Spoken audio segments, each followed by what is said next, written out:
कैसे हैं आप लोग। आई होप आप सब लोग बहुत अच्छे होंगे। तो आज हम लोग बात करने वाले हैं करंट अफेयर्स के बारे में, और करंट अफेयर्स में हम लोग डिस्कस करने वाले हैं कुछ इंपॉर्टेंट इंटरनेशनल डेज के बारे में। तो चलिए आज की वीडियो को शुरू करते हैं। आज का हमारा जो पहला इंटरनेशनल डे है वह है world intellectual property day. World intellectual property day 26 अप्रैल को हर साल सेलिब्रेट किया जाता है, और इस साल वर्ल्ड इंटेलेक्चुअल प्रॉपर्टी डे की थीम थी इनोवेट फॉर ग्रीन। इस थीम का मतलब यह है कि जो भी इंटेलेक्चुअल प्रॉपर्टीज़ डेवलप की जाएंगी वह नेचर को और सस्टेनेबल डेवलपमेंट को ध्यान में रखते हुए की जाएंगी। अब वर्ल्ड इंटेलेक्चुअल प्रॉपर्टी ऑर्गेनाइजेशन नाम की एक ऑर्गेनाइजेशन ने साल 2000 में वर्ल्ड इंटेलेक्चुअल प्रॉपर्टी डे का सेलिब्रेशन शुरू किया था। इसका मतलब इस बार 26 अप्रैल को हमने अपना 20वां world intellectual property day celebrate किया है। अब वर्ल्ड इंटेलेक्चुअल प्रॉपर्टी ऑर्गेनाइजेशन, जिसे हम शॉर्ट में विपो भी बोलते हैं, इसका हेडक्वार्टर है जेनेवा स्विट्जरलैंड में। इसके चेयरमैन है फ्रांसिस ग्यूरे, और यह एक विंग है, यह एक ऑर्गन है, यह एक पार्ट है यूनेस्को का, यानी कि United nation economic and social council का। अब जब हम बात कर रहे हैं इंटेलेक्चुअल प्रॉपर्टीज़ के बारे में, तो इंटेलेक्चुअल प्रॉपर्टीज़ वो प्रॉपर्टी हैं जो हमारे दिमाग की उपज है और जो इनटेंजिबल फॉर्म में हैं, जिन्हें हम छू नहीं सकते, केवल महसूस कर सकते हैं। इसमें इंक्लूड होता है कॉपीराइट, ट्रेडमार्क, पेटेंट एटसेट्रा। अब जब हम बात करते हैं पेटेंट के बारे में, तो पेटेंट किसी भी इनोवेटिव चीज़ को बनाने पर दिया जाता है। जैसे कि फॉर एग्जांपल हमने ग्रीन कार्स बनाई, hybrid diesel and petrol car बनाई, या हमने कोई भी ऐसे नया इनोवेशन लाया जिसका कोई मार्केट में यूज़ है, तो उस चीज़ पर हम पेटेंट क्लेम कर सकते हैं। पेटेंट हमें 20 ईयर्स के लिए दिया जाता है। अगर ट्रेडमार्क की, तो हम सभी ने कई सारे साइंस देखे होंगे, कई सारी नेशनल और इंटरनेशनल कंपनियों के। फॉर एग्जांपल डोमिनोज का एक साइन होता है ब्लू कलर में, मैकडोनल्ड्स, पिज्ज़ा हट, बर्गर पॉइंट, सभी के कुछ ना कुछ स्पेशल साइंस होते हैं।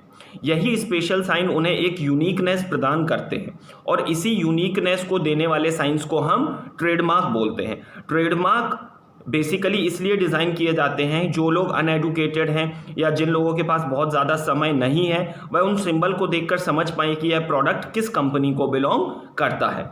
यूजुअली ट्रेडमार्क 10 ईयर्स के लिए दिया जाता है, लेकिन यह फर्दर एक्सटेंड भी किया जा सकता है। इसके बाद जब हम बात करने वाले हैं कॉपीराइट के बारे में, तो कॉपीराइट बेसिकली किसी भी आर्टिस्टिक वर्क पर दिया जाता है। कोई भी पेंटिंग हो सकती है, कोई भी लिटरेचर हो सकता है, कोई भी पोएम हो सकती है, मूवी की स्क्रिप्ट हो सकती है, मूवीज़ के पूरे सीन्स हो सकते हैं, डायलॉग्स हो सकते हैं। तो जो कॉपीराइट दिया जाता है वह दिया जाता है 60 ईयर्स के लिए from the date of registration. आज के हमारे डिस्कशन का जो दूसरा इंटरनेशनल डे है वो है world autism day. World autism day हर साल सेलिब्रेट किया जाता है 2 अप्रैल को, और इसे स्टार्ट किया गया था यूनाइटेड नेशन ऑर्गेनाइजेशन यूएनओ के द्वारा। इस साल वर्ल्ड ऑटिज़म डे की जो थीम थी वह थी the transition to adulthood. World autism day के बारे में जानने से पहले हमें यह समझना होगा कि ऑटिज़म को हम लोग ऑटिज़म स्पेक्ट्रम डिसऑर्डर भी बोलते हैं। यह अपने आप में एक डिसीज़ है जो कि 16 साल से कम उम्र के बच्चों में पाई जाती है। एक यूएन की लेटेस्ट रिपोर्ट के अनुसार हर 160 में से एक बच्चा ऑटिज़म नाम की डिसीज़ से सफ़र कर रहा है, और इसी डिसीज़ के बारे में अवेयरनेस फैलाने के लिए हर साल 2 अप्रैल को वर्ल्ड ऑटिज़म डे सेलिब्रेट किया जाता है। अब जब हम बात करते हैं ऑटिज़म नाम की डिसीज़ के बारे में, तो इसमें बच्चों की पर्सनालिटी में बहुत ज़्यादा डिफरेंसेस आते हैं, उनके कम्युनिकेशन गैप जनरेट होते हैं, कहीं ना कहीं उन्हें वर्बल और नॉन वर्बल दोनों ही तरह के कम्युनिकेशन करने में प्रॉब्लम आती है, और यूजुअली पेरेंट्स, टीचर्स या सोसाइटी इस पर्टिकुलर सिम्टम्स को एक डिसीज़ की तरह कंसीडर नहीं करते हैं। तो इस डिसीज़ के बारे में ज़्यादा अवेयरनेस फैलाने के लिए वर्ल्ड ऑटिज़म डे को सेलिब्रेट किया जा। अब जब हम बात करते हैं यूएनओ यानी यूनाइटेड नेशन ऑर्गेनाइजेशन के बारे में, तो इसका हेडक्वार्टर है न्यूयॉर्क में। एट प्रेजेंट इसके 193 मेंबर्स हैं और 2 ऑब्जर्विंग मेंबर हैं, और इसके जो प्रेजेंट सेक्रेटरी जनरल हैं उनका नाम है एंटोनियो ग्यूटेरेस। आज के हमारे डिस्कशन का जो तीसरा इंटरनेशनल डे है उसका नाम है इंटरनेशनल अर्थ डे। इंटरनेशनल अर्थ डे ईच ईयर 22 अप्रैल को सेलिब्रेट किया जाता है। सबसे पहली बार इंटरनेशनल अर्थ डे को 1970 में 22 अप्रैल को सेलिब्रेट किया गया था। तो इस हिसाब से 2020 में हमने अपना 50वां इंटरनेशनल अर्थ डे सेलिब्रेट किया। और इस साल इंटरनेशनल अर्थ डे की थीम थी क्लाइमेट एक्शन। अब जब हम बात कर रहे हैं इंटरनेशनल अर्थ डे के बारे में, तो इसके आइडिया को सबसे पहले रिप्रेजेंट किया था जॉन मैककॉनल ने इन द ईयर 1970। अब हमारे लिए यह जानना भी बहुत ज़रूरी हो जाता है कि इंटरनेशनल अर्थ डे के अलावा और कौन से ऐसे इंटरनेशनल डेज हैं जो कि अर्थ से रिलेटेड हैं। हर साल अर्थ आवर भी सेलिब्रेट करते हैं। अर्थ आवर हर साल लास्ट सैटरडे ऑफ मार्च यानी कि मार्च के आखिरी शनिवार को सेलिब्रेट किया जाता है। इसके अलावा हम लोग अर्थ ओवरशूट डे भी सेलिब्रेट करते हैं। अर्थ ओवरशूट डे के लिए कोई फिक्स डे नहीं है, यह उस दिन सेलिब्रेट किया जाता है जिस दिन अर्थ के पर्टिकुलर ईयर का जो कंजम्पशन है बाय द ह्यूमन स्पीशी वो अर्थ के प्रोडक्शन से बढ़ जाता है।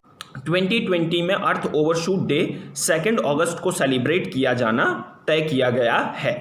मतलब कि 2 अगस्त को through out the year of 2020 अर्थ जितना प्रोड्यूस करेगी उससे ज़्यादा हमारा कंजम्पशन बढ़ जाएगा। अब हम बात करते हैं हमारे आज के लास्ट इंटरनेशनल डे के बारे में।